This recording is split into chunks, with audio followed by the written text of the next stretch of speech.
Okay, this one is about having both of these together.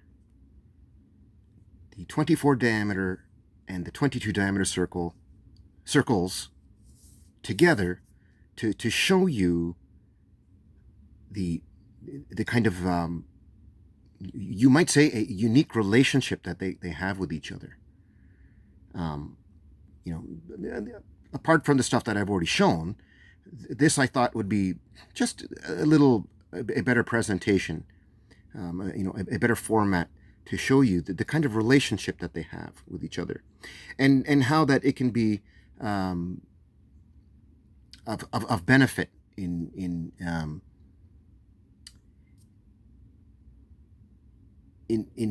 different ways. Okay.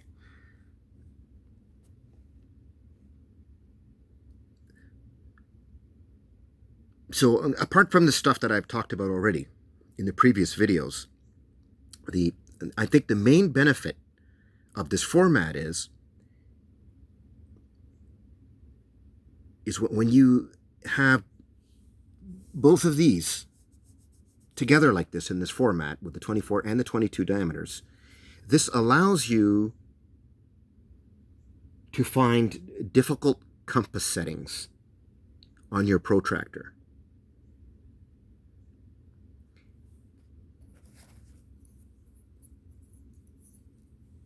Okay, usually, let's take this one for example.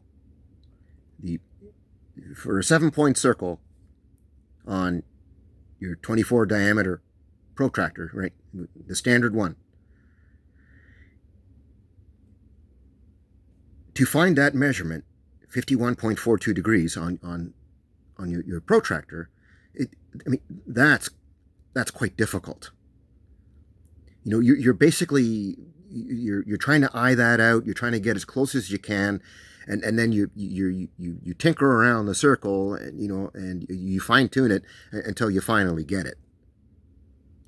It's a tedious way of doing it, and it's difficult. But when you have both together,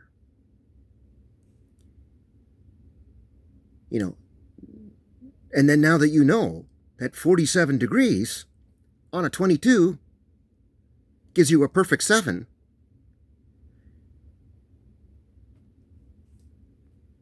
and you just simply mark you take your mark from the center of the circle through that point, the 47 degrees, straight up onto the 24. And then now you know exactly where that 52.14, etc. is. This eliminates the guesswork.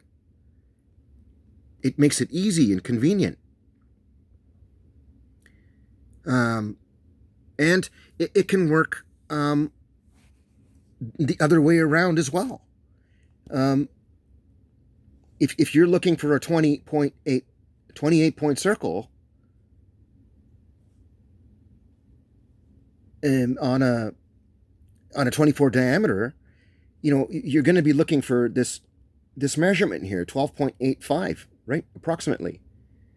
A whole bunch of decimal places after that. Once again, you're trying to eye that out, and then you're going to be tinkering a little bit, because the smaller the measurement, the more finicky it is. But as it turns out, that 14 degrees exactly, interesting number, that also belongs to the family of 7, 14, 28.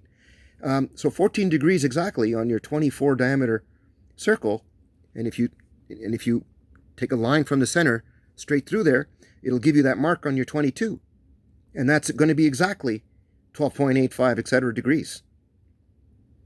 What an easy way to find 28 points on a circle.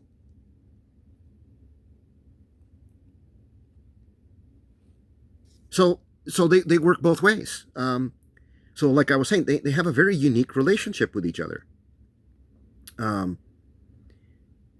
Especially for these difficult ones, especially for the family of 7 numbers. That's I can't think of a better way of putting that. To find 7, 14, the the 21, I believe I found that on my the other one. I didn't include that on here, but the 28. Um, so, those are the most difficult to find. And along with the other ones, like the 13.1, for example, that measurement I got from the template. And then I drew a line straight through, and it turns out to be a very interesting number. 25, the 13 point on the 24 gave me a measurement on the 22, which that actually belongs to a family of 7 number, right? And so there's all kinds of interesting stuff going on in here, and the other ones I just threw in here just to show you the kind of a relationship they have. I mean, you can pause that and have a better look at those, the ones that aren't marked with the points on there. But, just to quickly go over a couple of these, 22 on the 24 gives you a 20 on the 22.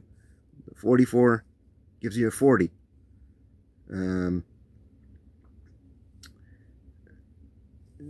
60 gives you a 54. 80 gives you a 72. The 90 gives you an 80. 72 gives you a 65. 66 gives you a 60. 57 gives you 51.42. That's interesting too. That's a 57, and then that ends up giving you 51.42, which is 7 into 360. I think I did the 44 to 40 here twice, but the 33, gives you a 30. 28 gives you 26. 24 gives you 22. So they have a very, and that's it right there. I mean, 24, which is a 24 diameter, gives you 22. 24 degrees on 24 gives you 22 on 22. That's a very interesting relationship there, right? Between the 24 and the 22. And of course, the rest of these are just the point circles that I've talked about before. And like I said, you can pause that and just kind of have a gander at those. Of course, if this is of interest to you, I was just pointing out the benefits of this. I just happen to have a enormous amount of curiosity into these things, as you can tell. But yeah, and there was one other thing. I realized this afterwards too. This template pattern that I've talked about before, which gives you all these different measurements, like they're all found in here, practically most of them anyway. And then the ones that you can't find, you can, as long as you get something like, for example, if you get the 10 point, well then you can get the 5 point, right? So this template pattern to finding all these different measurements that I've gone over before, I just realized that yesterday, was that not only does this work on a 24, it doesn't matter what size circle you have. You don't even need to know the measurement of the circle. You can just freehand draw a circle. Not freehand, but you can just freely draw a circle without having a particular measurement. Perhaps you have a certain kind of a project that you're working on, and you just need that circle to fit in what you're doing. You don't care about the diameter. Well, you just draw the circle that you need, and then if you use this measurement template pattern, you'll find the measurement that you need, which will apply to that circle. You just need to use this template pattern in the circle that you're using. So this will work on any size circle.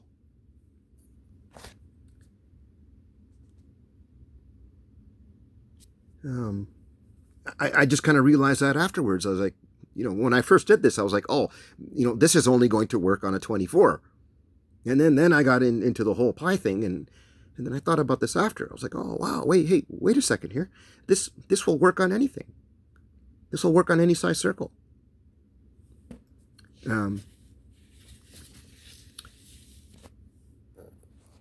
It's all about getting your compass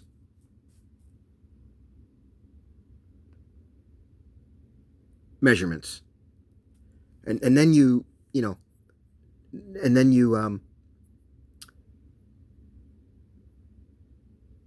can, if you need to know, you can work that out on a protractor. What is it? What is that reading? I just did all this just because I wanted to know, right? And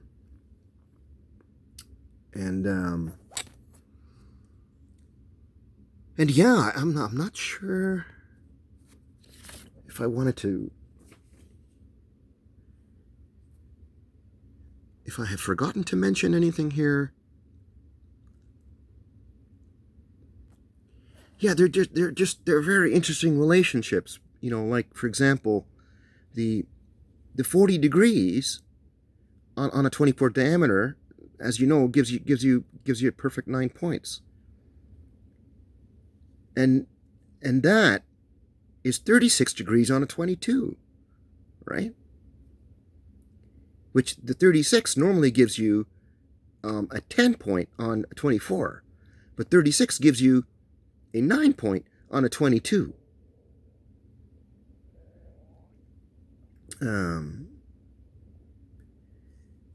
So yeah, there's this. It's just a very interesting relationship that the two have.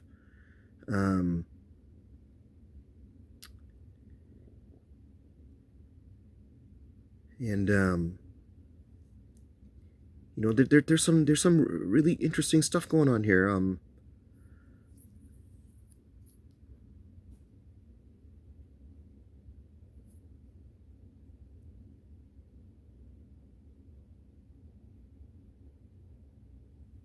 Yeah, I'm just going through them here at a quick little glance here and make sure I didn't forget anything. Yeah, basically, whatever that works on a 24 will work on the 22, as long as you have that point of reference, and you just draw your line through, and then you can get it on there. But as I have discovered, that it also works the other way around, like the 47, for example. Once you know, right? Like, I didn't know that before until I worked these things out. Now that I know that 47 on a 22 is going to give me that 51.42, etc. There's no more guesswork here. That eliminates the guesswork. So it works both ways. They help each other, the 24 and the 22. And maybe somebody else can think of a kind of a better way to have those kind of these special angles on a protractor. These difficult ones, and perhaps just the difficult ones would be marked, and the other ones would not be necessary. So maybe you can do it all on the same protractor. Yeah, I just thought I'd throw that out there. And some of you guys got shops and machine shops and stuff like that, and you could very well make one of these yourself. So I think I'm at a nice number here. I'm going to stop the video soon. What are we at here? 1433. Yeah, I guess I'll go to 1444. And that concludes this video.